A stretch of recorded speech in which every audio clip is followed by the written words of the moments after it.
नमस्कार। जैसा कि आपको मालूम है 2 अक्टूबर पिछले साल 2 अक्टूबर से जन सुराज अभियान के तहत मैंने जो एक पदयात्रा शुरू करी है गांधी विद्यारवा आश्रम से, उसी के तहत पिछले 115-16 दिनों से चलते हुए मैं आपके ज़िले और अभी मैं आपके प्रखंड पंचदेवरी में बैठा हुआ हूँ। पिछले 1-1.5 हफ्तों से मैं गोपालगंज आपके ज़िले में चल रहा हूँ। अभी आगे यहाँ कई दिन और रुकेंगे। गोपालगंज ज़िले के विषय में जो बातें समझ में आई, जो लोगों ने बताया, ज़मीन पर देखा, उस पर चर्चा करेंगे। एक संक्षिप्त अभी तक का जो मेरा अनुभव रहा है उस पर मैं अपनी बात रखूँगा। उसके बाद आप अपने सवाल भी कर सकते हैं। तो अभी तक 115-16 दिन चलने के बाद 1000 से ज़्यादा गाँवों में मैंने समय बिताया है। पश्चिम चंपारण, पूर्वी चंपारण, शिवहर और गोपालगंज।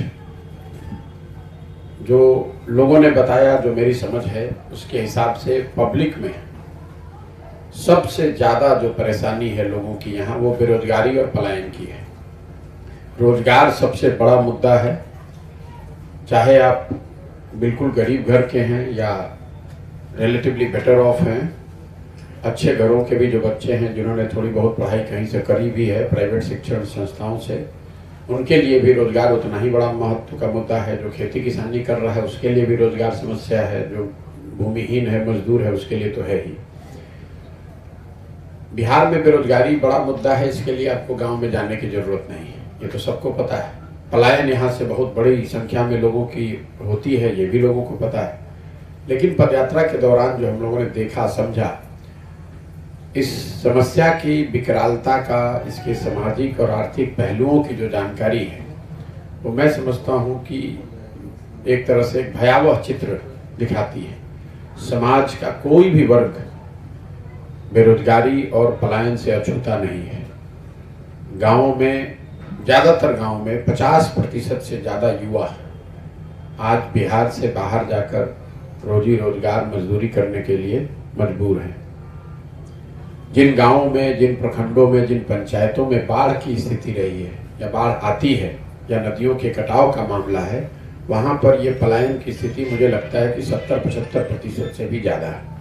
लेकिन जिन पंचायतों, प्रखंडों में बाढ़ नहीं आता है या कोई नदियों के कटाव का मामला नहीं है, जल जमाव का मामला नहीं है, वहाँ पर भी 40-50% लोग तो बाहर जरूर जाकर रोजी रोजगार, मजदूरी कर रहे हैं। ज़्यादातर लोग जो बाहर जाते हैं उनकी औसत आमदनी जो लोग बताते हैं वो 12,000 से 15,000 रुपये महीने की है। ऐसा नहीं है कि उनको कोई बड़ी नौकरियां वहाँ मिल रही हैं या कोई बड़ा व्यवसाय मिल रहा है। तो ये दिखाता है कि जो एक टर्म हम लोग यूज़ करते हैं, डिस्ट्रेस माइग्रेशन, अगर 12,000 15,000 रुपये के लिए कोई आदमी बाहर जाकर काम कर रहा है, अपना घर परिवार और 1-2 महीने के लिए नहीं, पूरा साल छोड़कर, अपने घर परिवार को छोड़कर कहीं बाहर रह रहा है, तो कई लोगों के जो ये मन में बात आती है, बोलचाल में हम लोग मजाक कैजुअली कहते भी हैं, लोग चर्चा करते हैं कि बिहार के लोग बिहार में काम नहीं करते हैं, बाहर जाकर काम करते हैं। ऐसा चलते फिरते सुनते हैं। ऐसी बात नहीं है। जो लोग बाहर गए हुए हैं वो विशुद्ध मजबूरी में गए हुए हैं। 12,000 15,000, जो लोग बहुत अच्छा कमा रहे हैं वो भी 20,000 रुपये से ज़्यादा नहीं कमा रहे हैं। औसतन लोग बता रहे हैं कि 6 से 8,000 रुपये वो वापस अपने घर, अपने परिवार तक हर महीने भेज पाते हैं। तो ये सबसे बड़ी समस्या के तौर पर दिखा। जिलों का अगर मैं आपको बताऊं तो गोपालगंज की स्थिति कमोवेश पूर्वी चंपारण जैसी है। पश्चिम चंपारण में स्थिति और ज़्यादा खराब है। शिवहर में स्थिति और ज़्यादा खराब है। लेकिन उसका सीधा सरोकार वहाँ जो बाढ़ है उसकी वजह से है, या नदियों का कटाव बहुत है। कई गाँव के गाँव, पंचायत के पंचायत नदियों के पानी, रुख के बदलने से हर साल बेघर हो जाते हैं। उनके खेत बर्बाद हो गए या खेतों में रेत पड़ गया। बेरोजगारी और पलायन के बाद जो सबसे बड़ी समस्या लोगों की है वो किसानी की है। किसानों की जो हालत है उसको लेकर है। स्वाभाविक तौर पे बिहार में, समाज में इतने बड़े मजदूरों के बाद सबसे बड़ी संख्या है किसानों की। बिहार में मजदूरों की एक बड़ी संख्या के पीछे एक जो और बात है जो आपको समझनी चाहिए किसानी को समझने के लिए, कि यहाँ पर करीब 60% लोग भूमिहीन हैं। आंकड़े बताते हैं कि बिहार में करीब 60% लोग भूमिहीन हैं। और ये तब है जब दशकों से समाजवाद की नाम की राजनीति करने वाले लोग सत्ता में हैं। आपके संदर्भ के लिए बता रहा हूं, देश में ये औसत है 38%। मतलब देश में भूमिहीनों की संख्या 38% है, बिहार में भूमिहीनों की संख्या 60% है। अब जो लोग जिनके पास जमीन है, जो खेती किसानी कर रहे हैं, उनकी स्थिति को अगर आप देखेंगे तो आपको पता चलेगा कि 91% किसान बिहार में 1 हेक्टेयर से कम जमीन पर खेती करता है। तो वो बिल्कुल ही मार्जिनल किसान है, सब्सिस्टेंस फार्मिंग है, जीने खाने की किसानी है। वो खेती किसानी करके अपनी स्थिति को बेहतर नहीं बना सकते हैं, अपना जीव का उपार्जन नहीं कर सकते हैं, सिर्फ पेट भरने की खेती है वो। इसके बाद जो किसानों ने सबसे ज्यादा तात्कालिक समस्याएं बताई इन जिलों में, वो है खाद और बीज का समय पर या सही दाम पर उपलब्ध न होना। जितना जो सीमावर्ती क्षेत्र है, नेपाल से लगते हुए जो क्षेत्र हैं, वहां पर यूरिया की भारी किल्लत है। किल्लत तो हर जगह है, लेकिन जो नेपाल से सीमावर्ती क्षेत्र से लगते हुए एरिया है, वहाँ यूरिया लोग 800 से 1200 रुपए में खरीद रहे हैं। और बाकी जगह पर यूरिया मुझे लग रहा है कि ज़्यादातर लोग बता रहे हैं कि 500 से 700-800 रुपये उनको लग रहा है यूरिया खरीदने में। तो ये तो तात्कालिक समस्या है, महत्वपूर्ण तो है, लेकिन अभी ये नई समस्या लोगों की शुरू हुई है। इसकी एक वजह यह है कि यूरिया का जो कालाबाजारी हो रही है, यूरिया जो नेपाल जा रहा है, नेपाल में लोग बता रहे हैं कि यूरिया की कीमत 1400 रुपये है भारतीय मुद्रा में। और दूसरी वजह लोग बता रहे हैं कि शराब का, यूरिया का बड़े पैमाने पर शराब निर्माण में इस्तेमाल किया जाना। दोनों वजहों से, और शायद केंद्र से भी कुछ कम मिल रहा है। इन तीनों चीज़ों को आप मिला देंगे तो आपको पता चलेगा कि यूरिया की किल्लत क्यों है। और स्वाभाविक तौर पे जो यहाँ तंत्र है वो इतना मजबूत है नहीं, तो जैसे ही शॉर्टेज हुआ तो लोग कालाबाजारी भी कर रहे हैं, जिसको जितना मौका मिल गया वो लूट रहा है। लेकिन किसानों की जो बड़ी समस्या है, किसानों की हालत यहाँ इसलिए खराब है कि यहाँ पर बीज खाद के अलावा फसलों की सिंचाई की कोई व्यवस्था नहीं, खेतों में सिंचाई की व्यवस्था नहीं। मैं जितने एरिया में घूम रहा हूँ, कई इलाकों में नहर दिखे, वो पुराने बनाए हुए हैं, खासकर पश्चिम चंपारण, पूर्वी चंपारण के एरिया में नहरों का एक बड़ा जाल आपको दिखेगा। गोपालगंज के भी कुछ हिस्सों में मुझे हथुआ वगैरह में नहर दिखे, नहरों के कैनाल्स के ब्रांचेज दिखे। लेकिन लोग बताते हैं कि रख रखाव के अभाव में इनके माध्यम से ना पानी सही समय पे आता है, ना उनसे कहीं खेतों के पटवन की कोई व्यवस्था है।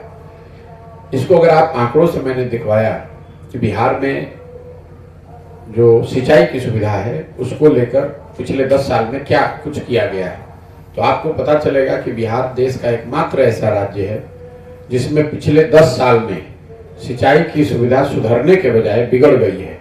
पिछले 10 साल में 11%, ये आंकड़ा नोट कर लीजिए, 11% सिंचाई की सिंचित भूमि कम हो गई। जहां पर सिंचाई की व्यवस्था पहले ट्यूबवेल से या नहरों से बना दी गई थी, वो भी 11% से पिछले 10 साल में कम हो गई। सिंचाई के अलावा जहां बाढ़ आ रहा है, नदियों का कटाव है, वो तो समस्या है ही। जो किसान है वो बिल्कुल छोटा किसान है, खाद बीज उसको मिल नहीं रहा है। लेकिन इन सब से बढ़ के जो किसानों की बदहाली के लिए जिम्मेवार है, वो है फसलों के दाम का न मिलना। जब मैं अभी पैदल चल रहा हूँ तो ये वो सीजन है जिसमें धान की कटाई हुई है। ज्यादातर लोग यही बताते हैं कि उन्होंने धान 1200 रुपए से 1600 रुपए की दर से बेचा है, जबकि धान का आधिकारिक मूल्य, समर्थन मूल्य 2050 रुपए है। यही हाल गन्ना का है। इन जिलों में गन्ने की बड़े पैमाने पर खेती हो रही है या पहले होती रही है। ज्यादातर जगहों पर मिलों के बंद हो जाने से जो इक्का दुक्का मिल बचे हुए हैं, उनकी पूरी तरह से मनमानी है। लोग बता रहे हैं कि 3 तरह के गन्ने की खेती यहाँ होती है। जो एक प्रेफर्ड वेराइटी है, जो मिल वाले सबसे बेहतर दाम पर लेते हैं, उस वेराइटी में किसान बता रहे हैं कि कीड़ा ज्यादा लग रहा है और वो गन्ना तेजी से सूख भी रहा है। और जब वो गन्ना आप लेकर जाते हैं, जो समर्थन मूल्य आपको मिलता है, जो मिल वाले पैसा दे रहे हैं, वो यूपी के गन्ने के दर के मुकाबले करीब 60 रुपए क्विंटल कम है। और जो बड़ी समस्या है वो है घटतौली की। किसान मिलों के मर्जी के हिसाब से ही अब उनको चलना है।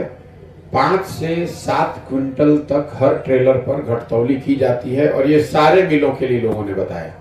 मुझे पश्चिम चंपारण में भी सुनने को मिला, पूर्वी चंपारण में भी मिल यही कर रहे हैं, और यहाँ गोपालगंज, सिधवलिया वगैरह में भी जो मिल है, वो सब जगह घटतौली एक आम बात है, लोगों ने एक तरह से इसको जीवन की सच्चाई मान लिया है।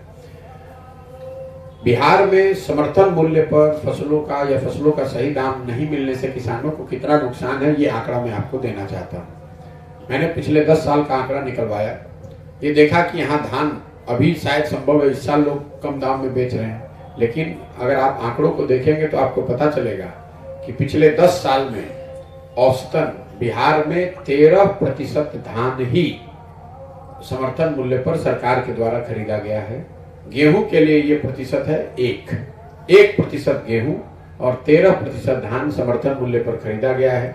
बाकी किसी भी फसल के लिए समर्थन मूल्य की सरकारी खरीद की कोई व्यवस्था बिहार में नहीं है। आपके संदर्भ के लिए फिर ये बता दूं, हम लोग रोज यहाँ बैठ के गांव में चर्चा करते हैं कि पंजाब में किसान कितना धनी है या कितना बेहतर स्थिति में है। तो पंजाब में पिछले 10 साल में 70% धान और गेहूं समर्थन मूल्य पर सरकार के द्वारा खरीदा गया है। बिहार में आंकड़ा है 13 और 1%। इसको अगर आप इकोनॉमिक इसका एनालिसिस करेंगे तो आपको पता चलेगा कि सिर्फ समर्थन मूल्य पर धान, गेहूं, ज्वार, बाजरा, मकई जैसे फसलों के नहीं खरीदे जाने से बिहार के किसानों को हर साल करीब 25,000 करोड़ रुपए का नुकसान हो रहा है। मतलब अगर सरकार पंजाब की तरह यहाँ पर धान, गेहूं को सरकारी मूल्य पर खरीदने की व्यवस्था सरकार ने बना दी होती तो हर साल बिहार के किसानों को, छोटे बड़े किसानों को इन सारी समस्याओं के बावजूद, बाढ़ आता है, यूरिया नहीं मिलता है, बीज नहीं है, सब परेशानियों के बावजूद करीब 25,000 करोड़ रुपया अलग से मिलने लगता। और सबसे बढ़ के आश्चर्य की बात है कि ये पैसा बिहार सरकार को नहीं देना है, ये पैसा केंद्र सरकार से आपको क्लेम करके लेना है। केंद्र सरकार हर साल देश के स्तर पर 5 लाख करोड़ से ज्यादा पैसा फसलों के समर्थन मूल्य के लिए देती है। जो राज्य एक्टिव हैं, जहां ये प्रोक्योरमेंट की ऐसी व्यवस्था है, पंजाब जैसे राज्यों में वो धान, गेहूं खरीदते हैं और केंद्र से उसका रिइंबर्समेंट कराते हैं। बिहार में ऐसी कोई व्यवस्था ही नहीं है, जिसकी वजह से किसानों का इतना बड़ा नुकसान हो रहा है। तीसरी जो सबसे बड़ी समस्या है वो है शिक्षा को लेकर।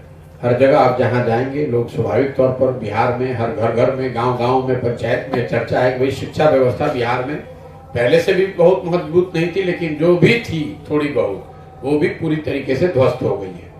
मेरा अपना जो अभी तक 100 दिन से ज्यादा देखने समझने का जो अनुभव है, बिहार में शिक्षा की बदहाली की ये जो दशा है, सरकार की उदासीनता और समता मूलक शिक्षा व्यवस्था बनाने के नाम पर हर गांव, हर पंचायत में स्कूल खोलने की योजना बनाकर बिल्डिंग बना देना, उत्क्रमित विद्यालयों की एक श्रृंखला खड़ी करना और नियोजित शिक्षकों के माध्यम से शिक्षा व्यवस्था को चलाने की जो ये होड़ मची पिछले 25-30 सालों में, उससे ये पूरी शिक्षा व्यवस्था ध्वस्त हुई है। कई लोगों को लगता है कि शिक्षकों की जो क्वालिटी है, गुणवत्ता है, उसकी वजह से शिक्षा व्यवस्था खराब हुई है, लेकिन वो सिर्फ एक पहलू है। पूरा संदर्भ ये है कि पिछले 25-30 साल में समता मूलक शिक्षा बनाने के चक्कर में हर जगह आपने बिल्डिंग बना दिया, या जो बिल्डिंग पहले से थी बिना सोचे समझे उसको उत्क्रमित पेपर पर कर दिया, और शिक्षकों की संख्या को बढ़ाने के लिए आपने गुणवत्ता पर ध्यान दिए बगैर शिक्षकों की संख्या बहुत बढ़ाई, उनकी गुणवत्ता, उनकी क्वालिफिकेशन को ध्यान दिया नहीं, और उस चक्कर में पूरी व्यवस्था कोलैप्स हो गई। अब स्थिति ये है कि विद्यालयों में लोगों की नज़र में और सही में भी सिर्फ खिचड़ी बट रहा है और कॉलेजेस में सिर्फ डिग्री बट रही है। कई लोगों को लगता है कि शिक्षा मित्र और ये नियोजित शिक्षकों से शिक्षा व्यवस्था खराब है। तो अगर आपको ऐसा लगता है तो आपको बिहार के कॉलेजेस की स्थिति देख लीजिए। वहां पर पहले से बिल्डिंग है, वहां पर शिक्षक पहले से हैं, प्रोफेसर हैं, वहां बच्चे भी हैं, एक कॉलेज में 10-10, 15-15 हजार बच्चे भी हैं, लेकिन पढ़ाई वहां भी नहीं हो रही है। तो मैं एक लाइन में कहता हूं कि स्कूलों में खिचड़ी बट रही है, कॉलेजेस से डिग्री बट रही है, पढ़ाई दोनों में कहीं नहीं हो रही है। इसीलिए पूरी तरीके से शिक्षा व्यवस्था ध्वस्त है, और ध्वस्त होने के पीछे ये कारण ही है कि समता मूलक शिक्षा व्यवस्था बनाने के नाम पर आपने विद्यालयों का फिजिकल इंफ्रास्ट्रक्चर, शिक्षकों और बच्चों, इन तीनों का समायोजन नहीं किया। इसकी वजह से जहां बिल्डिंग है वहां शिक्षक नहीं है, जहां शिक्षक है वहां बिल्डिंग नहीं है, जहां दोनों है वहां बच्चे ही नहीं है। ये दुर्दशा है बिहार की शिक्षा व्यवस्था की।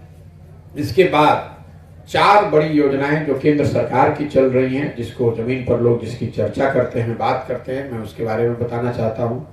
सबसे बड़ी योजना जो घर घर पहुंचती है या पहुंचने का दावा किया जाता है, वो है प्रधानमंत्री गरीब कल्याण योजना।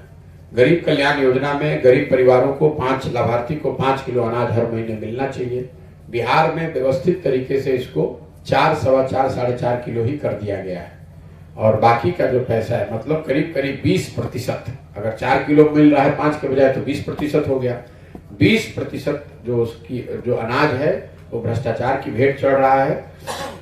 मैं कैमरे पर आपको ये बता रहा हूं कि अभी तक हर जगह घूमकर, देखकर, लोगों से बात करके, जो लाभार्थी हैं, जो पीडीएस डीलर हैं या दूसरे लोग हैं समाज के, सबसे बात करने के बाद ये पता चल रहा है कि यहाँ पर व्यवस्थित तरीके से प्रधानमंत्री गरीब कल्याण योजना में 40 रुपए प्रति क्विंटल के दर से भ्रष्टाचार या कमीशन लिया जा रहा है, और उस कमीशन में जनप्रतिनिधि और अफसर दोनों शामिल हैं, और जनप्रतिनिधियों में ज्यादातर जगह पर विधायक लोग भी शामिल हैं, वो भी अपना हिस्सा हर महीने ले रहे हैं। तो एक और सरकार गरीब कल्याण योजना चला रही है, नीचे दूसरे उनके ही पार्टियों के विधायक उस अनाज से हर महीने व्यवस्थित तरीके से कमीशन काट रहे हैं। ये दर पूर्वी चंपारण में 35 रुपए से 45 रुपए है, गोपालगंज में भी लोग यही करीब 40 रुपए प्रति क्विंटल बता रहे हैं। हर प्रखंड में हर महीने करीब 15,000 से 25,000 क्विंटल अनाज आता है, और हर क्विंटल पर 40 रुपए के दर से इसको काटा जाता है, और यही वजह है कि लाभार्थियों को 5 किलो के बजाय 4 किलो ही अनाज मिल पा रहा है। दूसरी जो बहुत बड़ी योजना सरकार की वर्षों से, दशकों से चल रही है, वो आवास की है। पहले जिसको इंदिरा आवास के नाम से जानते थे, अब प्रधानमंत्री आवास योजना है। मैं जब गांव में चल रहा हूं तो ज्यादातर लोग मुझे इंदिरा आवास योजना के लाभार्थी ही मिलते हैं, जिनको पहले किसी जमाने में 20,000 रुपए घर बनाने के लिए मिले थे।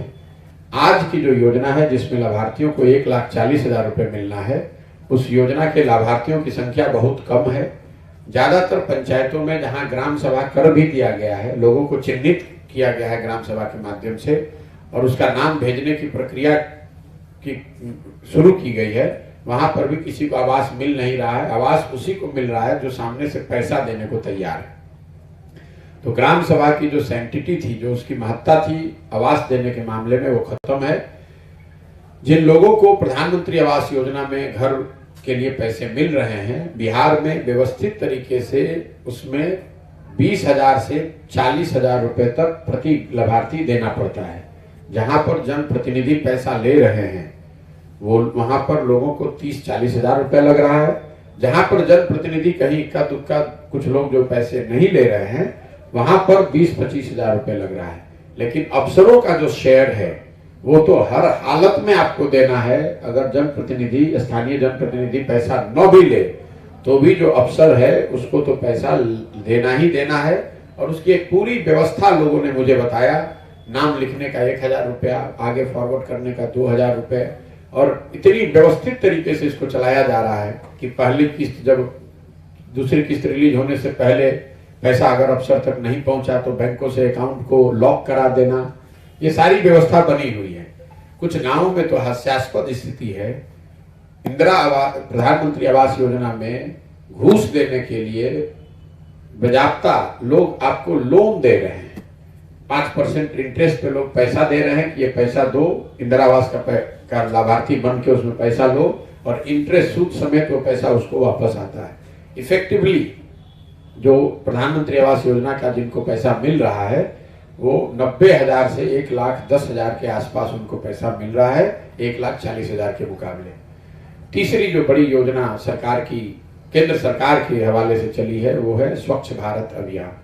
शौचालयों का बड़े पैमाने पर निर्माण किया गया है या करने की बात कही गई है। जमीन पर बिहार में खुले में शौच आज भी जमीन की सच्चाई है।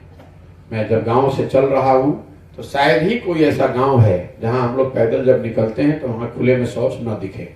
खुले में शौच ज्यादातर गांव की सच्चाई है।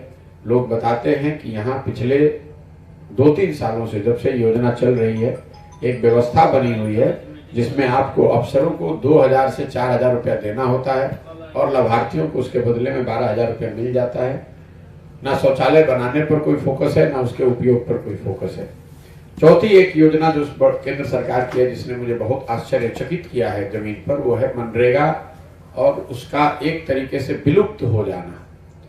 मैं जिन इलाकों में घूम रहा हूँ, मेरी पहले ये सोच थी कि मनरेगा बिहार में बड़े पैमाने पर नीचे जमीन पर लोगों को सोशल सिक्योरिटी के तौर पर, क्योंकि यहाँ पर रोजगार के लिए लोग इतने परेशान हैं, तो मनरेगा को बड़े पैमाने पर इम्प्लीमेंट किया जाता होगा। जब मैं पैदल चल रहा हूँ तो अभी तक, मैं ये रिपीट कर दे रहा हूँ, अभी तक मुझे मनरेगा का एक्टिव प्रोजेक्ट जहां कोई काम कर रहा है, 10-20 मजदूर काम कर रहे हैं, अभी तक मुझे नहीं दिखा।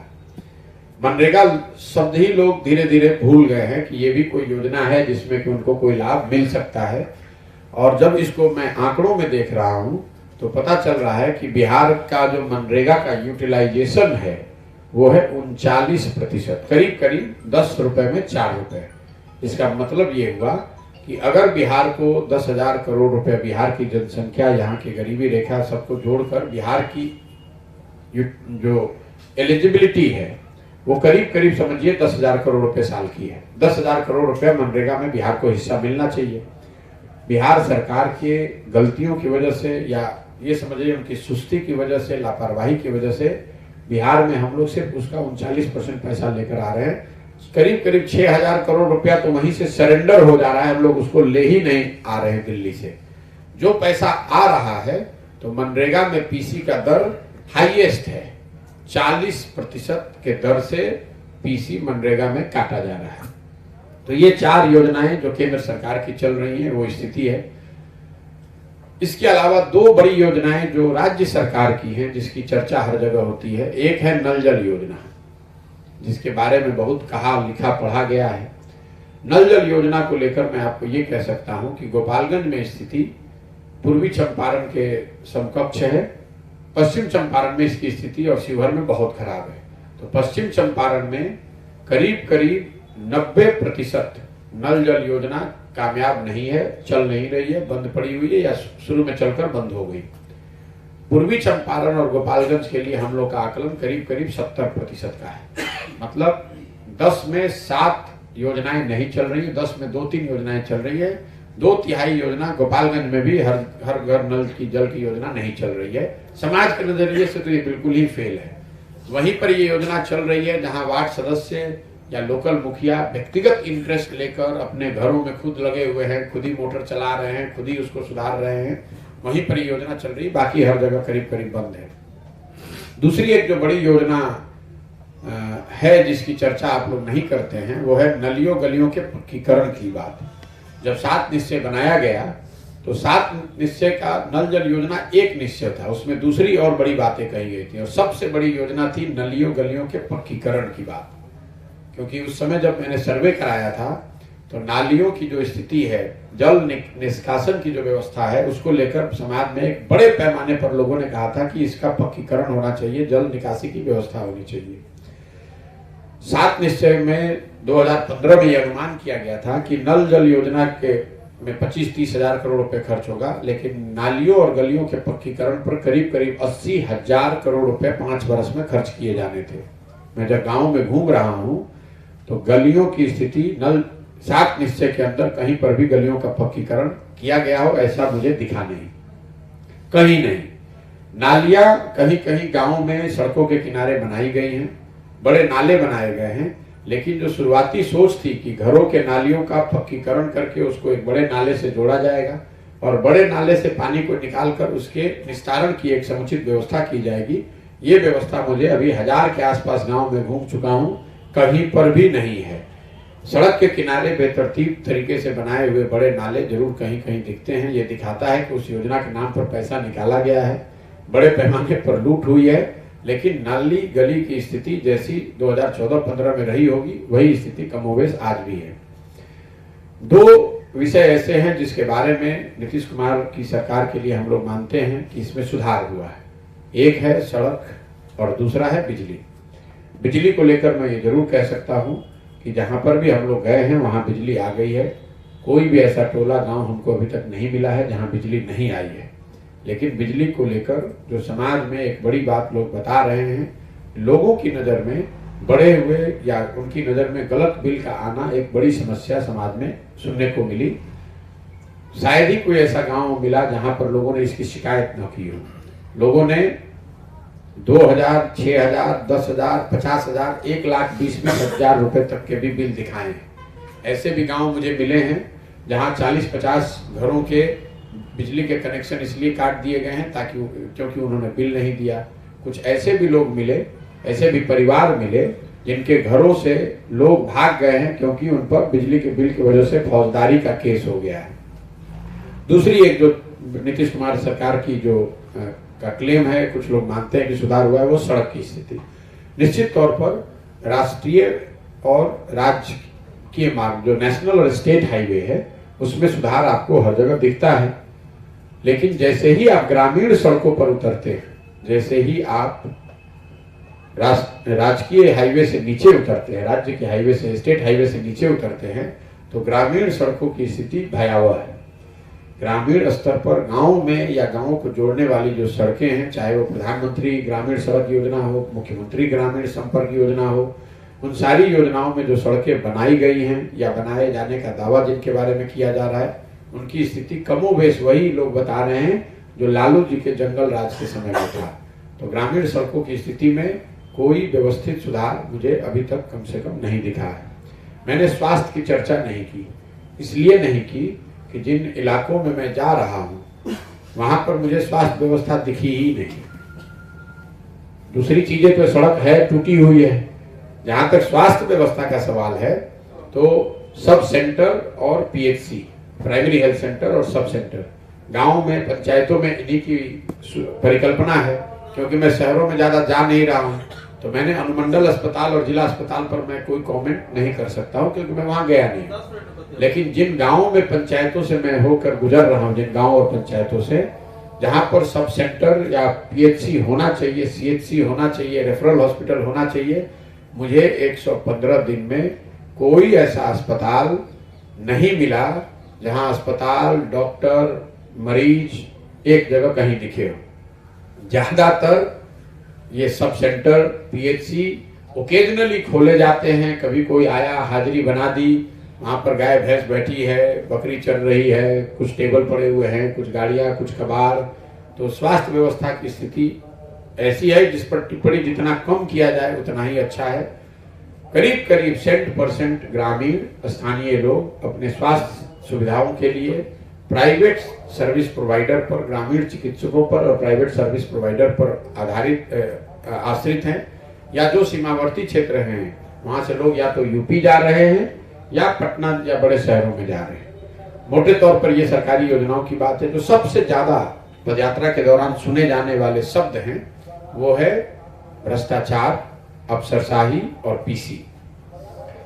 अफसरशाही से परेशान जनता, चाहे आप गरीब आदमी हैं, आप समाज में रसूख वाले हैं, आर्थिक सामाजिक रसूख वाले हैं, या आप स्वयं से जनप्रतिनिधि हैं, कोई ऐसा व्यक्ति नहीं है जिसने ये न बताया हो कि भैया अफसरशाही बिल्कुल हावी है, अफसरों की मनमानी है, अफसर जो चाहते हैं वही होता है, किसी की वो सुनने वाले नहीं है। तो एक ये जो सोच बन गई है कि अफसर ही इस पूरी व्यवस्था को चला रहे हैं, जनता का या जनता के प्रतिनिधियों का समाज की कोई भागीदारी नहीं है, उनकी कोई सुनने वाला नहीं है। अफसरशाही बड़े पैमाने पर यह शब्द सुना जा रहा है। दूसरा जो शब्द सुना गया वो है भ्रष्टाचार। सरकार की किसी भी ऑफिस में बिना पैसा दिए हुए काम नहीं होना, ये करीब करीब ध्रुव सत्य की तरह से लोग बताते हैं। और तीसरा पीसी, जो बिहार में मैं समझता हूं दलाली का नया नाम है। सरकारी योजनाओं में, वो चाहे अनाज बांटने की योजना हो, सड़क बनाने की योजना हो या दूसरी जितनी भी योजनाएं चल रही हैं, उसमें व्यवस्थित तरीके से ऊपर से लेकर नीचे तक हर वो व्यक्ति जिसका उसमें से है, जिसकी भूमिका है, वो उसमें पीसी ले रहा है, अपना कट ले रहा है। ये तीन शब्द अफसरशाही, भ्रष्टाचार और पीसी, ये सुनने को सबसे ज्यादा मिलता है। मोटे तौर पे एक लाइन में अगर मैं इसको खत्म करूं, ज्यादातर जगहों पर, करीब करीब हर जगह पर लोगों के मन में, लोगों की बातों से ऐसा लगता है कि सरकार को लेकर उनके मन में या तो उदासीनता है या गुस्सा है। मुझे ऐसे लोग अभी तक नहीं मिले हैं जो ये बता रहे हैं कि भाई देखिए अगले साल सरकार कुछ प्रयास करे, कुछ अच्छा हो जाए या कुछ अच्छा हो सकता है या सरकार कुछ करेगी। ज्यादातर लोग यही कहते हैं कि भैया इस सरकार से तो कुछ नहीं होगा। बदलाव शब्द जो है कि नहीं, बदलाव होना चाहिए। क्या होना चाहिए, नहीं होना चाहिए, लोग जाने न जाने, लेकिन लोगों के मन में इस सरकार को लेकर उदासीनता और गुस्सा बड़े पैमाने पर हर जगह सुनने देखने को मिला है। मेरी अपनी बात खत्म हुई, अब आपके जो सवाल है वो आप कर सकते हैं।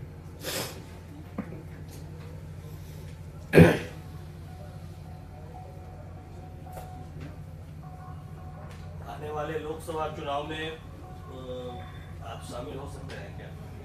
देखिए, मैंने जो निश्चित है उसकी घोषणा जब मैंने पहली बार पदयात्रा की घोषणा की थी उसी दिन बता दिया था। निश्चित ये है कि मैं पूरे बिहार की पदयात्रा करूंगा। करने में साल 1.5 साल का समय लगेगा और इस पदयात्रा के दौरान लोगों से मिलकर जो एक व्यवस्था बनाने की बात हम लोग कर रहे हैं, उसको लेकर लोगों की क्या सहमति बनती है, वो सब लोग एक साथ बैठेंगे और वो तय करेंगे कि आगे क्या करना है। जन सुराज ये कोई सामाजिक आंदोलन नहीं है, लेकिन ये कोई राजनीतिक दल बनाकर चुनाव लड़ने का भी अभियान नहीं है। ये समाज के जरिए एक नई राजनीतिक व्यवस्था बनाने का प्रयास है, जिसमें राजनीतिक व्यवस्था अगर बने तो वो बिहार के लोगों के सहभागिता से उनके द्वारा बनाई जाए। प्रशांत किशोर दल बनाए और लोग उसमें जुड़े, ये नहीं, लोग ही मिलकर बनाएंगे और लोग ही इसको मिलकर चलाएंगे। आप देख रहे हैं, मैं जिलों में जब चलता हूँ तो हर गांव में ये वोटिंग कराता हूँ, वॉइस वोट हर गांव में मैं कराता हूँ। वीडियो में देख सकते हैं, मैं हाथ उठवाकर हाँ ना इसका सवाल हर गांव में करता हूँ। इसके अलावा जब जिले की पदयात्रा खत्म होती है तो मीडिया के सामने बैलेट पेपर पर वोटिंग होती है, जिसमें ये सवाल पूछे जाते हैं। पश्चिम चंपारण में ये सवाल पूछा गया था कि क्या जन सुराज को दल बनाया जाना है कि नहीं। तो जिन लोगों ने वहाँ वोट किया, करीब 4000 लोगों ने वोट किया, उसमें 97.26% लोगों ने कहा कि दल बनाया जाना चाहिए। जब मैं पूर्वी चंपारण में पदयात्रा कर रहा था तो लोगों ने वो सवाल भी उठाए जो आप उठा रहे हैं कि अगर भैया दल तो बनना ही चाहिए, लेकिन दल बनेगा तो लोकसभा लड़िएगा कि नहीं। तो उस सवाल को हम लोगों ने पूर्वी चंपारण में पूछा, क्योंकि वो लोगों ने पूछना शुरू किया है। तो वहां पर 95% लोगों ने कहा कि लोकसभा का चुनाव अगर दल बनता है तो लोकसभा का चुनाव लड़ा जाना चाहिए। तो जो भी सवाल, चाहे वो पत्रकारों से उठाया गया हो या समाज जब उठाता है, तो वो सवाल मैं जिलों के अधिवेशन में बैलेट पेपर के जरिए पूछता हूँ। और गोपालगंज में जब 2 तारीख को यहाँ जिले का अधिवेशन होगा तो उसमें भी ये सारे सवाल पूछे जाएंगे। आपके पास वो अवसर होगा, आप देख सकेंगे कि गोपालगंज के लोगों ने क्या कहा। और उसमें ये भी पूछते हैं कि भाई ये मुद्दे हम लोग सुन रहे हैं, इसमें आप बताइए कि आपकी नज़र में समस्या क्या है। तो जो मैंने आपको बेरोजगारी और पलायन की बात कही, पूर्वी चंपारण में जब वोट हुआ तो उसमें भी लोगों ने भी यही बताया कि बिहार में सबसे बड़ा मुद्दा बेरोजगारी और पलायन का है। हालांकि दूसरा मुद्दा उन्होंने किसानों का नहीं, भ्रष्टाचार का बताया वोट में, और तीसरा मुद्दा किसानों की बदहाली बताया। जैसे मैंने एक ऑर्डर में आपको अभी बताया, उस पर वोट करते हैं, गोपालगंज में भी करेंगे। इस प्रक्रिया को बिहार के हर जिले में करेंगे और जब लोग सारे उनका मत जान लेंगे, फिर एक समय आएगा कि जब बिहार की पूरी यात्रा खत्म हो जाएगी या खत्म होने के कगार पर होगी, तब बिहार के इन सारे लोगों को जो इस व्यवस्था से, इस सोच से जुड़ रहे हैं, उनको एक साथ बैठाया जाएगा और वो लोग मिलकर तय करेंगे कि दल बनना है कि नहीं। अगर बनना है तो कैसे बनना है, उसका नाम क्या होगा, उसका संविधान क्या होगा, उसका नेता कौन होगा, उसके कार्यक्रम कौन क्या होंगे, वो दल कौन सा चुनाव लड़ेगा नहीं लड़ेगा, ये चीज मुझे लगता है कि उसी समय के लिए छोड़ देना चाहिए। जब आप नीतीश कुमार के साथ थे, बिहार में शराबबंदी लागू, मेरे रहते नहीं लागू हुई थी, मेरे जाने के बाद लागू हुई। अब आप शराबबंदी को किस तरह से देखते हैं? मैं शराबबंदी के बिल्कुल विरोध में हूँ, पहले दिन से हूँ। और मैं कोई इसलिए नहीं कहता हूँ कि लागू नहीं, मैं इसको पहले दिन से विरोध इसका कर रहा हूँ 2 वजह से। एक, कि दुनिया में कहीं पर भी किसी देश, भारत के भी किसी राज्य में इसका कोई प्रमाण नहीं है कि शराबबंदी के जरिए आप सामाजिक आर्थिक तरक्की कर सकते हैं। दुनिया में कहीं इसका कोई प्रमाण ही नहीं है। अगर होता तो निश्चित तौर पर आप उसको ट्राई कर सकते थे। दूसरी बात कि देश में सबसे बड़ा नाम सामाजिक राजनीतिक तौर पे विचारधारा के आधार पे हम लोग गांधी को मानते हैं, महात्मा गांधी को मानते हैं। तो कई जगहों पर इसकी सैंक्टिटी के लिए नीतीश जी ने कहा कि गांधी जी ऐसा चाहते थे या गांधी जी ने ऐसा कहा। मैं रोज मंच से इसकी चुनौती देता हूँ, आपको भी, आपके सामने भी कह देता हूँ कि गांधी जी को जितना मैंने पढ़ा, समझा, देखा और इस विषय पर भी बहुत जानने समझने का प्रयास किया कि गांधी जी का शराबबंदी को लेकर क्या मत था। और आपको खुली चुनौती दे रहा हूं कि कोई भी व्यक्ति अगर मुझे ये दिखा दे कि गांधी जी ने ये कहा हो कि सरकारों को शराबबंदी लागू करना चाहिए। गांधी जी ने ना ये कहा, ना उन्होंने कहीं ये लिखा। गांधी जी ने ये कहा कि शराब पीना गलत बात है, समाज को इसके लिए जागरूक होना चाहिए, आपको प्रयास करना चाहिए कि शराब की खपत कम हो, लोग शराब न पिएं। लेकिन ये ऐसा ही हो गया कि गांधी जी ने कहा कि वेजिटेरियन होना अच्छी बात है और उसके बदले में सरकार कानून बना दे कि कोई नॉनवेज खाएगा ही नहीं। तो नीतीश कुमार यही है। अब जब आप आधा सुधा ज्ञान आपको होता है तो यही होता है, आपने पूरा पढ़ा नहीं, पूरा देखा नहीं और गांधी को आधार बनाकर इसको लागू कर रहे हैं।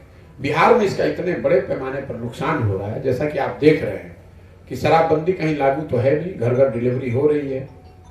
बिहार सरकार का आज के तारीख में आर्थिक अवलोकन यह है कि करीब करीब शराबबंदी की वजह से 20,000 करोड़ रुपए का साल का राजस्व का नुकसान हो रहा है। और ये 20,000 करोड़ रुपया जा कहां रहा है? ये जा रहा है, इसका एक बड़ा हिस्सा शराब के गलत धंधे में लगे हुए माफिया के पास, भ्रष्ट अधिकारियों और पुलिस अधिकारियों के पास। और शराब के बंद होने के फायदे तो आपको 2-4 जो हैं सामाजिक वो भी नहीं मिले क्योंकि बंद है ही नहीं, और आर्थिक नुकसान अलग हो गया, पूरी प्रशासनिक व्यवस्था चरमरा गई सो अलग, और समाज के एक बड़े वर्ग को आपने शराब के गलत धंधे से जोड़ दिया। युवाओं में शराब मिले न मिले तो अलग अलग तरीके के नशे का प्रयोग बिहार में बढ़ गया। और इस पूरे चीज को नीतीश जी ने किया, शुरुआत करी 16 में। उनको देखना चाहिए था, कोई आप नीति लागू करते हैं वो गलत हो सकता है, लेकिन नेता बेहतर वही है जो उस चीज के अनुभव को देखे और उसके आधार पर आगे निर्णय ले। लेकिन उन्होंने अब इसको जिद बना लिया है। अब उनकी जिद की लिमिट ये हो, जिद की हालत ये है कि अब तो इन सब से ऊपर लोग शराब पीकर बड़ी संख्या में मर रहे हैं, उनकी जान जा रही है, फिर भी उस पर संज्ञान नहीं ले रहे हैं। संज्ञान लेना तो छोड़ दीजिए, उस पर हंस रहे हैं। पॉकेट में हाथ डालकर नीतीश कुमार का ये कहना कि जो पिएगा वो मरेगा, वो सरकार के मुखिया होने के नाते किसी भी तरीके से सही बयान नहीं है। अगर लोग अपने गलती से भी उनके साथ कोई दुर्घटना हो गई तो सरकार के मुखिया होने के नाते आपको सांत्वना देनी चाहिए, आपको अफसोस जाहिर करना चाहिए, न कि हंसकर ये कहना चाहिए कि जो पिएगा वो मरेगा। मैं बिल्कुल इसके विरोध में हूँ, ना आरजेडी ना बीजेपी। बीजेपी वाले जब सरकार में थे तो शराबबंदी में डर के मारे नहीं बोलते थे। तेजस्वी यादव अभी गाली दे रहे थे और अभी इसके समर्थन में है, महिला भोग के डर से। मैं आपको कैमरे पे कह रहा हूँ, बिल्कुल इसके विरोध में हूँ। एक दिन में शराबबंदी हटाई जानी चाहिए, वोट मिले या ना मिले। सर 2025 में जन स्वराज तीसरा विकल्प होगा? पहले जन स्वराज तो आज पार्टी है नहीं, विकल्प होगा कि नहीं होगा ये तो आपको 2023 में बिहार की जनता, जब मैं ये पदयात्रा खत्म करूंगा, ये अभियान पूरा होगा, तभी पता चलेगा। अगर सब लोग मिलकर तय करेगा कि दल बनेगा तो विकल्प बने न बने वो कंटेंडर तो जरूर होगा। और अगर जनता का आशीर्वाद उसको मिलेगा, लोग उस व्यवस्था को बनाएंगे तो विकल्प भी बन जाएगा। अभी जो बिहार की राजनीतिक स्थिति है, एक दूसरे पे अभी आप उपेंद्र कुशवाहा का अभी वर्तमान राजनीतिक हालात पे आप कुछ कहना चाहेंगे? देखिए, वर्तमान राजनीतिक हालात पर अभी जो हो रहा है इसकी वजह से नहीं कहेंगे। जिस दिन ये महागठबंधन बना था तो बड़ी संख्या में पत्रकार मेरे पास पटना में उस दिन आए थे मेरी टिप्पणी लेने के लिए। मैंने उस दिन 2 बातें कही थी। एक कि ये व्यवस्था बिहार स्पेसिफिक व्यवस्था है, इसका राष्ट्रीय राजनीति पर कोई असर नहीं पड़ेगा। कई बिहार के पत्रकारों को ऐसा या कुछ वर्गों को भी लगने लगा था कि कोई देश में महागठबंधन बन जाएगा, नीतीश कुमार की उसमें कोई भूमिका हो जाएगी। आप मेरे बयान उठाकर देख ले, मैंने 50 जगह ये कहा कि इसका राष्ट्रीय राजनीति पर कोई असर नहीं पड़ेगा, क्योंकि ये व्यवस्था राष्ट्रीय राजनीति को ध्यान में देखकर नहीं बनाई गई है। इसमें राष्ट्रीय राजनीति के जो बड़े स्टेक होल्डर हैं वो शामिल नहीं है। ये व्यवस्था नीतीश कुमार ने अपनी कुर्सी बचाए रखने के लिए की है। दूसरी बात मैंने और एक कही थी कि आने वाला लोकसभा जो विधानसभा का चुनाव होगा वो कब होगा ये भी नहीं मालूम है, लेकिन वो आज की व्यवस्था में नया चुनाव नहीं होगा। अब कौन किधर भागेगा वो तो कोई नहीं जानता है, लेकिन आज जो व्यवस्था है जिसमें 7 दल एक ओर हैं और बीजेपी एक ओर है और कुछ लोग छूटे फूटे फ्लोटर्स इधर उधर घूम रहे हैं जो कहीं नहीं है। अगले विधानसभा से पहले आप देखेंगे इसमें आमूल चूल परिवर्तन आएगा, बड़ा परिवर्तन आएगा, और उसी की छोटी मोटी झांकी आपको दिख रही है। ये तो व्यक्तिगत खींचतान लड़ाई, क्योंकि ये कॉन्ट्रडिक्शन इसमें इतना है। महागठबंधन 2015 में हमने बनवाया है, तो मैं जानता हूं फर्स्ट हैंड कि उसको बनाने में क्या समस्याएं हैं, उसको चलाने में किस तरह की परेशानी आती है, उसको चलाने के लिए किस तरह के समय और एफर्ट की जरूरत है। वो 3 दलों का महागठबंधन था, आपने अभी 7 दलों का महागठबंधन बनाया है, और कोई भी एक ऐसा आदमी नहीं है जो 7 दलों के नेताओं को एक साथ बैठाकर बात कर सके। नीतीश कुमार में तो कभी काबिलियत रही ही नहीं है, वो तो महागठबंधन भी वो नहीं बना सकते थे। पूरे 2015 में महागठबंधन बनाने में लालू नीतीश कई बार मिले हैं, आप जरा जाकर रिकॉर्ड देख लीजिए, वो तो साथ में बैठ के बात नहीं कर सकते हैं। और नीतीश कुमार ने ये महागठबंधन क्यों बनाया है, इसको आप समझ लीजिए। इसकी 2 वजह, एक कि उनको ये इल्म है था, मुझे मार्च में मिले दिल्ली में, मैं आपको बता ही दे रहा हूं, पहले भी बताता रहा हूं लोगों को। मार्च में दिल्ली में मिले, तभी बताया कि हम महागठबंधन बनाएंगे, आप आइए हमारे साथ। तभी दिल्ली में आकर मेरे से मिले, 3-4 घंटे मिले। उनको ये पता था या पता है कि अगर उस व्यवस्था में वो रहते तो 2024 में लोकसभा चुनाव जीतने के बाद सबसे पहले भाजपा उनको हटाती और ये कहती कि अब हमारा मुख्यमंत्री होगा, क्योंकि भाजपा की मजबूरी लोकसभा चुनाव तक है। लोकसभा चुनाव में एक बार एमपी जीत कर आ गए तो उसके बाद उनकी सरकार दिल्ली में बन जाएगी, जिनको हटा देता। तो नीतीश कुमार ने उसको प्री एम्प्ट करके महागठबंधन की व्यवस्था बना ली कि कम से कम 25 तक तो सिक्योर हो गया उनकी नजर में। ये पहली व्यवस्था है। दूसरी, जो आप लोग ये सुनते हैं, रोज पत्रकार हल्ला मचाते हैं कि नीतीश कुमार ने कहा कि तेजस्वी यादव के नेतृत्व में अगला चुनाव लड़ा जाएगा। लोगों को ये समझ में ही नहीं आ रहा कि वो क्यों कह रहे हैं। वो कह इसलिए रहे हैं कि नीतीश कुमार बिना सोचे समझे कोई बात नहीं कहते।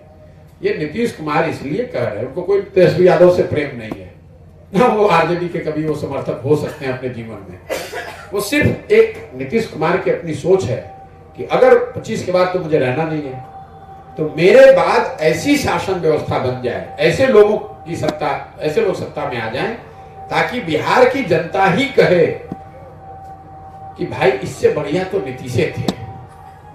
इतना खराब हो जाए कि लोग खुद से कहने लगे कि इससे बढ़िया तो नीतीशे थे। ये नीतीश कुमार का गुस्सा है कि आपने हमें 42 पर उतार दिया ना, हमने उनकी नजर में हमने इतना काम किया, हमको आपने 42 जिताया, तो तुम्हें आरजेडी की शासन चाहिए तो लो तुम्हें आरजेडी का शासन दे देता हूं। ये नीतीश कुमार का अपना सोचा समझा तरीका है अपनी लेगेसी बचाने के लिए कि अगर उनसे अच्छा कोई बन जाएगा तो सरकार, लोग क्या कहेंगे कि भाई नीतीश से जान बचा, ये बढ़िया सरकार चलने लगी। लेकिन अगर लालू जी का जंगल राज लौट आए, तेजस्वी यादव बन जाए, तो लोग क्या कहेंगे, अरे भाई इससे बढ़िया तो नीतीश जी थे। तो नीतीश कुमार का की इमेज बन गई, लेगेसी बन गई। अब लोगों को समझ में आ रहा है कि नीतीश कुमार को कोई आरजेडी से प्रेम हो गया है। अरे भाई, नीतीश कुमार के साथ मैं उनके घर में 2 साल रहा हूं, मैं नीतीश कुमार को बहुत अच्छी तरीके से जानता हूं। इतने सीधे चलने वाले नीतीश कुमार नहीं है। कोई कदम उठाया है तो उसके पीछे पूरी सोची समझी रणनीति है। जब तक वो महागठबंधन में है तो सीएम बने हुए हैं, जब सीएम से हटे तो इतने खराब आदमी को बना दे कि जनता फिर कहे, ये ना कहे कि आप वापस सीएम बन जाइए, क्योंकि अब तो सीएम बन नहीं सकते, उम्र हो गई। लेकिन कम से कम लोग याद तो करें कि भाई इससे बढ़िया कुछ भी कहिए, इससे बढ़िया तो नीतीश कुमार थे, क्योंकि यही नैरेटिव करके तो 17 साल उन्होंने चलाया है। जो लोग नीतीश कुमार के आज वोटर हैं वो क्या कहते हैं कि भाई कितनों खराब है नीतीश कुमार, लालू से तो अच्छा है, लालू राज से तो अच्छा है। यही बात वो चाहते हैं कि उनके हटने के बाद भी रहे कि भाई कितना भी नीतीश कुमार खराब थे, इससे तो अच्छा है। उनकी बन गई बात। और आपको हमको लग रहा है कि नीतीश कुमार को नया उनको प्रेम हो गया है तेजस्वी यादव से। ये दोनों बैठ के बात नहीं कर सकते हैं भाई, 5 मिनट नहीं बात कर सकते। हम आपको बता रहे हैं 5 मिनट दोनों कार्यक्रमों को छोड़ दीजिए, राजनीतिक और सरकारी कार्यक्रमों को छोड़ दे, तो घर पर बैठ के किसी विषय पर ये 5 मिनट बात नहीं कर सकते हैं आपस में। बिहार की व्यवस्था को बदलने को लेकर के आपकी क्या परिकल्पना है? मेरी परिकल्पना यह है कि बिहार की व्यवस्था जो पिछले 60-65 सालों से दूसरे राज्यों के मुकाबले पिछड़ रही है, इसको अगर सुधारना है तो बिहार की समाज के लोगों को, बिहार के लोगों को मिलकर प्रयास करना पड़ेगा। बिहार किसी एक दल, किसी एक व्यक्तिगत नेता की जागीर नहीं है। अगर लोग यहाँ सफर कर रहे हैं तो लोगों की भी उसमें भूमिका है, उनकी भी जिम्मेवारी है। हम लोग 5 वर्ष बैठकर अपनी समस्याओं की बात करते हैं, लेकिन जिस दिन वोट होता है उस दिन जाति धर्म के नाम पर बंधुआ मजदूर की तरह वोट देते हैं, तो स्वाभाविक तौर पर वो व्यवस्था सुधरेगी नहीं।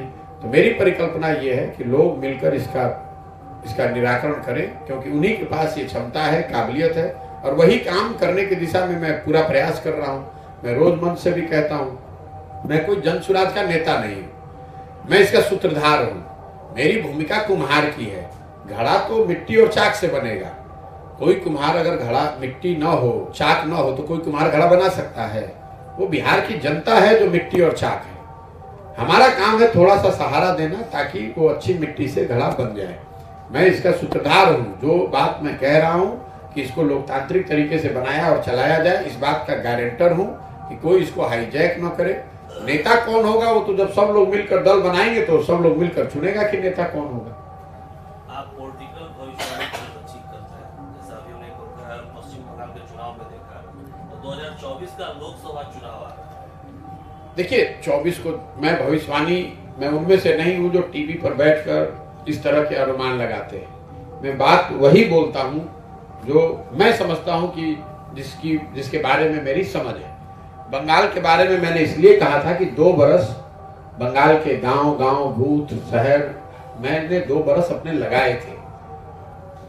टीवी पर बैठकर राजनीतिक पंडित बनना और कई तरह के बड़े बड़े दावे करना और चुनाव के दिन फिर गलत साबित होना, वो मेरा स्वभाव नहीं है।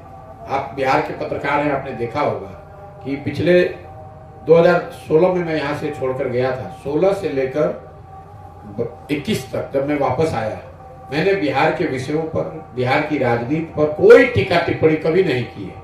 अच्छा है तब भी, खराब है तब भी नहीं। मेरा वो स्वभाव ही नहीं है। उस पूरे दौर में मैंने देश के बहुत बड़े मुद्दों पर, बड़े राजनीति के विषयों पर, लोग हमको बड़े बड़े पत्रकार बुलाते हैं, बताते हैं, बात करते हैं, लाखों लोग उसको देखता है कि मैं क्या कर रहा हूँ, कौन जीतेगा कौन हारेगा, क्योंकि मैं वो काम करता था। अब मैंने वो काम छोड़ दिया और मैं मई 2021 से पूरी तरीके से बिहार में ही रहता हूँ। यहीं पर जो करना है वो करता हूँ। देश में क्या हो रहा है मुझे उतनी ही जानकारी है जितनी आपको जानकारी होगी। बिहार के बारे में मैं दावा कर सकता हूँ कि भाई बिहार में मैं ये चीज देख रहा हूँ। मैं शौच के बारे में बात कर सकता हूँ, मैं स्कीम्स के बारे में बात कर सकता हूँ, यहाँ होने वाले करप्शन के बारे में बात कर सकता हूँ। जो अच्छा है वो भी बता रहा हूँ, जो खराब है वो भी बता रहा हूँ। मेरा अपना स्वभाव है, जिस काम को मैं लेता हूँ मैं उसी पर बोलता हूँ। जिस चीज की समझ नहीं है उस पर बोलना, बड़बोलापन दिखाना, ये बहुत समझदारी की बात मेरी समझ से नहीं है। मेरे माता पिता, मेरे गुरुओं ने ये नहीं सिखाया है। उन्होंने ये सिखाया कि जिस काम को आप जानते हैं उस पर बोलिए, और जो नहीं आता है उसको बोल दीजिए कि भैया हमको इसकी जानकारी नहीं है। तो राष्ट्रीय राजनीति की जो आज स्थिति है, मेरी उसकी कोई फर्स्ट हैंड जानकारी नहीं है। जो टीवी मीडिया पर देखते लोग हैं, तो टीवी हमारे पास है नहीं देखने सुनने को। पेपर में मैं कभी जीवन में पढ़ता नहीं हूँ, आज भी नहीं पढ़ता हूँ। लेकिन इंटरनेट के माध्यम से जो हम लोग देख रहे हैं, सुन रहे हैं, वो एक थोड़ी बहुत जानकारी है कि भाई राहुल गांधी की यात्रा चल रही है, बीजेपी का अपना कैंपेन चल रहा है, वो सब ठीक है। लेकिन इसके आधार पर कोई भविष्यवाणी करना, जो लोग भी कर रहे हैं वो अंधेरे में तीर चला रहे हैं। लोगों को ये नहीं पता होता है भाई कि अपने नाक के नीचे उनके शहर में क्या हो रहा है, आपके घर में क्या हो रहा है। आपको कैसे पता चलेगा कि 130 करोड़ लोग क्या सोचते हैं? ये बिल्कुल गलत है। और हम इस साइंस को भी समझते हैं, स्टैटिस्टिक्स और डेटा खूब समझते हैं। इसके बावजूद मैं आपको कह रहा हूँ, इतना आसान नहीं है जितना लोग दिखाते हैं।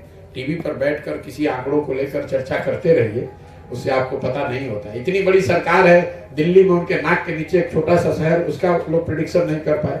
अभी बगल में हिमाचल में इलेक्शन हुआ, 10 लाख 15 लाख इलेक्टोरेट को आप प्रेडिक्ट नहीं कर पाए। तो इतना आसान थोड़ी है कि आप 130 करोड़, ये तो पंडितों का काम है। अपना बैठ कर अपनी उनकी दुकान चल रही है, उनका दुकान चल रही है, उनका काम भी है टीवी पे बैठ कर उनको डिबेट करना है, तो उनको बताना है कि हवा इधर बह रही है, हवा उधर बह रही है। हमारी वो न क्षमता है, न विद्वता है, न मेरी उसमें कोई सोच है। मैं जब बोलूंगा कि 100 सीट आएगा तो 99 नहीं होगा, ये हो सकता है। लेकिन मैं बोलता ही बहुत तब हूं जब मेरी समझ है कि नहीं इतना ही आएगा। आपने देखा बंगाल में मैंने ये कहा, और 4 महीने पहले कहा, लिख कर ट्वीट किया। और जब पूरा हिंदुस्तान कह रहा था कि भाजपा जीत रही, तो मैंने कहा कि जीतना तो छोड़ दीजिए, 100 से कम सीट आएगी भाजपा की, और आया 77। इसलिए नहीं कि हमारे पास कोई दूरदर्शिता है या हमारे पास कोई विशेष ज्ञान है, इसलिए कि मैंने बंगाल में 2 बरस काम किया है, देखा है, समझा है, उसके बाद इस तरह की टिप्पणी करी है। एक कड़वा सवाल है कि लोग जो कि राजनीति से जुड़े हुए लोग हैं, बहुत सारे ऐसे लोग कह रहे हैं कि आप राजनीतिक रणनीतिकार होते हुए नीतीश कुमार के साथ हैं, और उनके साथ रह के जो है कि धन अर्जित कर लिए हैं और जो है कि अब तीसरा मोर्चा खोलने के लिए जो है कि आप पद यात्रा कर रहे हैं, क्या कहेंगे? देखिए, मैंने जो काम किया है वो किसी के कहने की जरूरत नहीं है, वो तो देश के सामने है। और नीतीश कुमार ही क्यों, लोग, मैंने मोदी जी के लिए भी काम किया है, नीतीश कुमार के लिए काम किया है, 10 राज्यों में चुनाव जीते हैं, तो ये कोई छुपी हुई बात है नहीं। और नीतीश जी हमको क्या धन देंगे? अगर हमको धन कमाना होगा तो इतने बड़े बड़े राज्यों में मुख्यमंत्री लोग जीते हैं, सरकारें जीती हैं, जिनके जीतने में हमने कंधा लगाया है। तो धन की तो बिहार में ना उतना पैसा है, ना नीतीश कुमार की पार्टी के पास पैसा है कि वो हमको धन दे देंगे। धन कमाने और ये जो काम किया है वो डंके की चोट पर किया है, अपनी समझ, अपनी विद्वता, अपने परिश्रम से किया है। किसी का 1 रुपया चोरी नहीं किया है, किसी का डाका नहीं डाला है। अपने परिश्रम से, अपने प्रयास से, अपनी मेहनत से, अपना पसीना बहाकर उस चीज को खड़ा किया है। देश में उस विधा को खड़ा किया है। उससे पहले कोई जानता ही नहीं था कि ये भी कोई विधा है। आज 20,000 से ज्यादा, मैंने वो काम छोड़ दिया 2 मई 2021 को राष्ट्रीय स्तर पर मैंने घोषणा की अब ये काम नहीं करेंगे। इसके बावजूद देश में 20,000 से ज्यादा बच्चे वो काम कर रहे हैं। उस चीज को हमने शुरू किया है। अगर आपका अपना विचार हो सकता है कि वो सही है या गलत है, लेकिन जो काम किया है वो तो पब्लिक के सामने हो, किसी नेता के कहने की थोड़ी ना बात है। और हमने वो अपने स्तर से किया है, हमारे पिताजी ने नहीं करके उसको दिया था। और जहां तक आपने कहा तीसरा मोर्चा, चौथा मोर्चा, तो आप इतनी तो समझ रखिए कि अगर कोई दल, कोई मोर्चा मैं बनाऊंगा तो वही एक मोर्चा बिहार में बचेगा, कोई मोर्चा नहीं बचेगा। इतना भरोसा रखिए। हम उनमें से नहीं है जो लड़ने के लिए लड़ता है। अगर लड़ने, अरे आप पहले सुन तो लीजिए, मैंने कहा कुछ बात आपने सुनी नहीं। अगर जन सुराज दल बनता है तो आप देखिएगा एक ही दल बचेगा, उसका नाम होगा जन सुराज। आपको एहसास नहीं है कि मैं कितनी बड़ी व्यवस्था बना रहा हूं। अब ये जरूर है कि ये बनाने के पूरे प्रयास में संभव है कि लोगों का मन ना हो, लेकिन अगर लोग मिलकर इसको बना देंगे तो उसके जिताने के लिए बिहार में आपको किसी की चिंता करने की जरूरत नहीं है। उतनी समझ भगवान ने हमको दी, हमने काम वो छोड़ दिया है, उसकी समझ नहीं छोड़ी है, तो उसकी चिंता मत कीजिए। और जो टीवी पर बयानबाज बने हुए हैं राजनीतिक दलों के नेता, उनके आकाओं के आका बैठकर हमसे सलाह लेते रहे हैं कि हम कैसे चुनाव लड़े, तो उनकी बातों का जवाब देकर उनको जरूरत से ज्यादा सम्मान नहीं देना चाहता हूँ। जो यहाँ जो भाजपा का कोई प्रवक्ता होगा, वो उसका आका यहाँ पर जो राज्य का लीडर होगा, उसका आका दिल्ली में बैठता होगा, उसके आका होंगे मोदी जी, उनके साथ हमने काम किया है। इनकी बात का क्या जवाब दें? सर, जन सुराज में युवाओं के लिए क्या खास है? जन सुराज में युवाओं के लिए, महिलाओं के लिए अलग अलग कोई योजना नहीं है। जन सुराज में बिहार के हर उस व्यक्ति के लिए खास है जो बिहार की इस व्यवस्था से परेशान है और बिहार को बदलने के लिए अपनी हिस्सेदारी, अपनी भागीदारी चाहता है, अपना कंधा लगाना चाहता है। उसको क्षमता के आधार पर, योग्यता के आधार पर, मेरिट के आधार पर ये अवसर है, इसमें जुड़े और अपने लिए वो काम करे।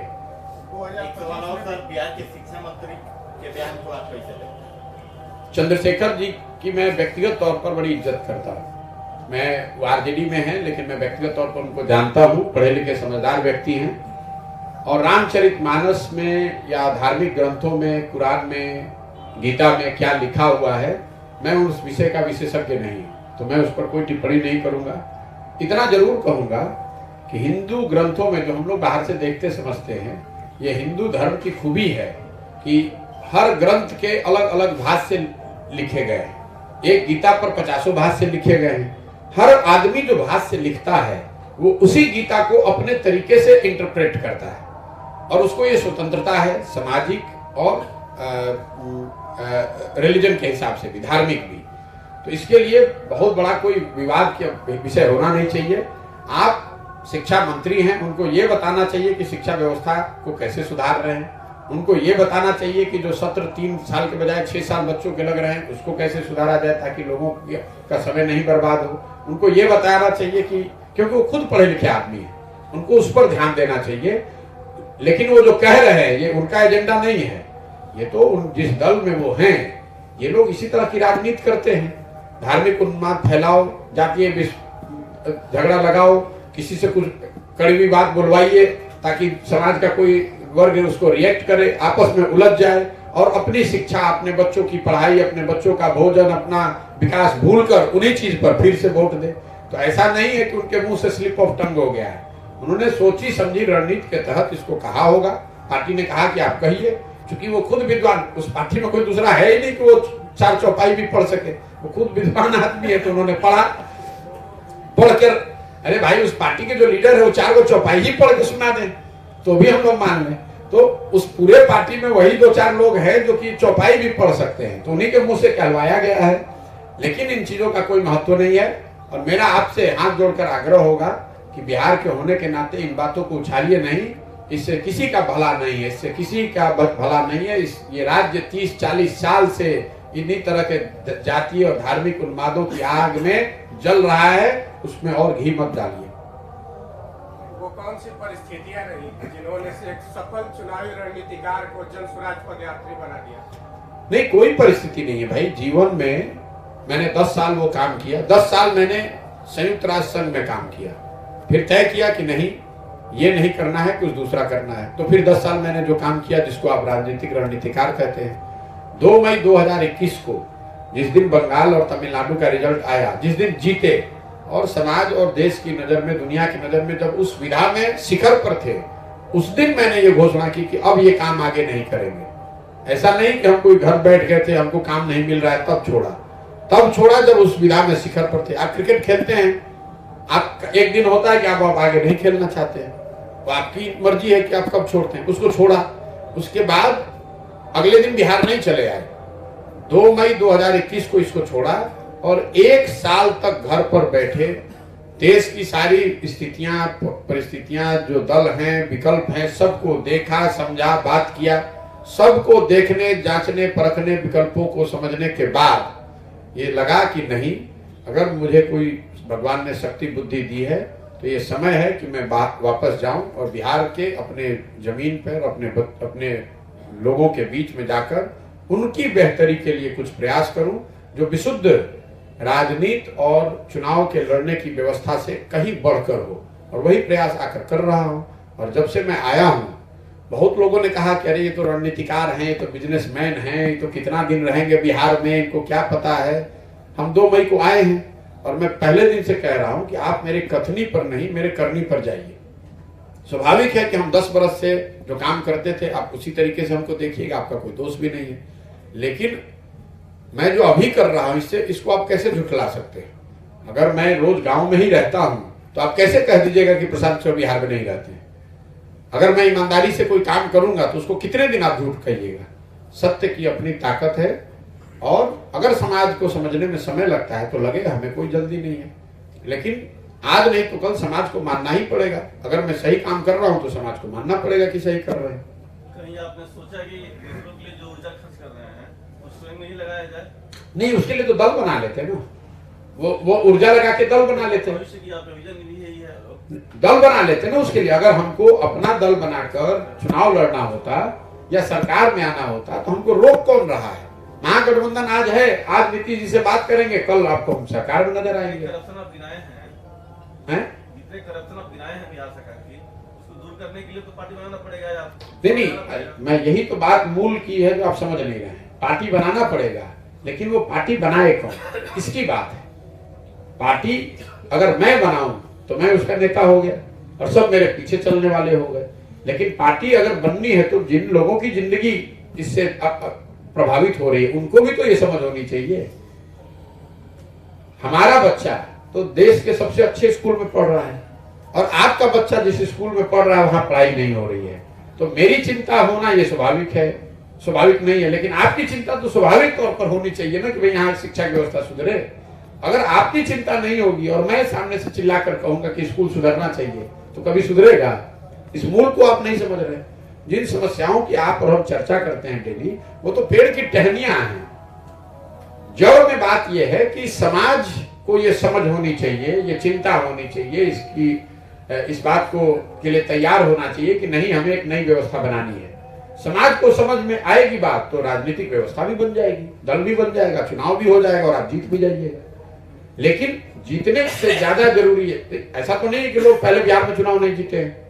2015 में हम ही चुनाव जीते थे, पूरा राज्य ही हमारे हाथ में था, लेकिन हम बिहार को तो नहीं सुधार पाए।